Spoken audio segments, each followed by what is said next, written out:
Welcome back to Strategic Warfare. Today we're diving into some of the feedback and criticisms I've received. It's essential to understand that our differing viewpoints often come from varying philosophies about military strategy. Some argue that tanks without infantry support are vulnerable to RPGs and other anti-tank weapons, holding on to the outdated belief that tanks must be invulnerable.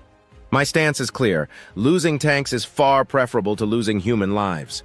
The real tragedy occurs when an infantry squad is wiped out by a mortar round, resulting in irreplaceable human losses. Traditional military strategists often look to history where tanks played crucial roles. While effective in past conflicts, modern warfare demands a new approach that prioritizes human lives over material assets. Tanks are valuable but replaceable. Human lives are not. When a tank is hit, it can often be repaired and returned to the battlefield.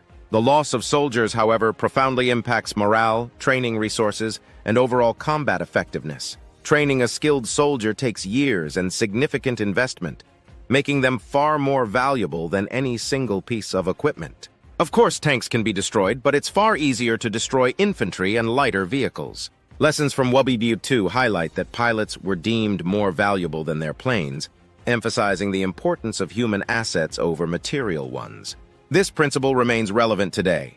The priority should always be to protect soldiers, not just equipment. In modern warfare, especially in democratic societies, minimizing human casualties is paramount. Public opinion and ethical considerations necessitate a strategic approach that prioritizes human lives. This evolving understanding aligns with the principle of valuing human assets over material ones.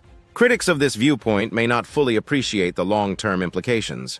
They often hold on to a legacy mindset that undervalues human life in modern combat. Focusing on the repairability and disposability of tanks while prioritizing the reduction of human casualties is both a sustainable and ethical approach. Critics often claim that without infantry, tanks are more susceptible to RPGs and other anti-tank weapons. However, the critical question is, why should we care if a tank gets hit and temporarily disabled if it means saving lives?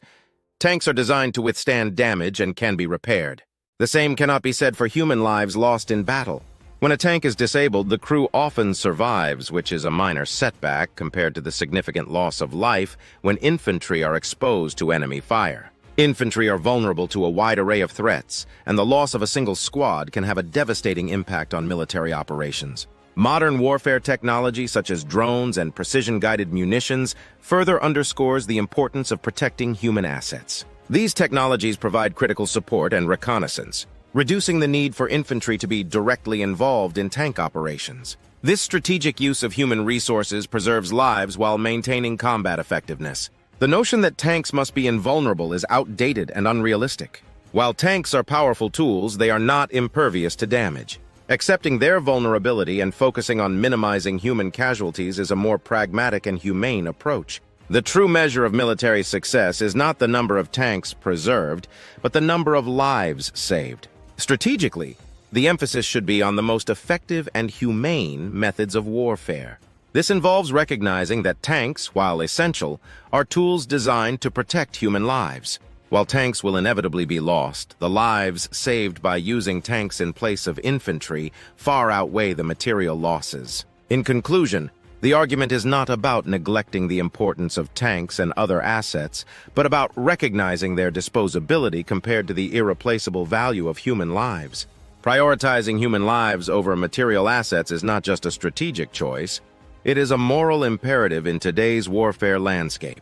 If you found this discussion insightful, please like, subscribe, and hit the bell icon for more from Strategic Warfare. Let's continue exploring the evolving strategies that shape modern battlefields. Stay tuned for our next video.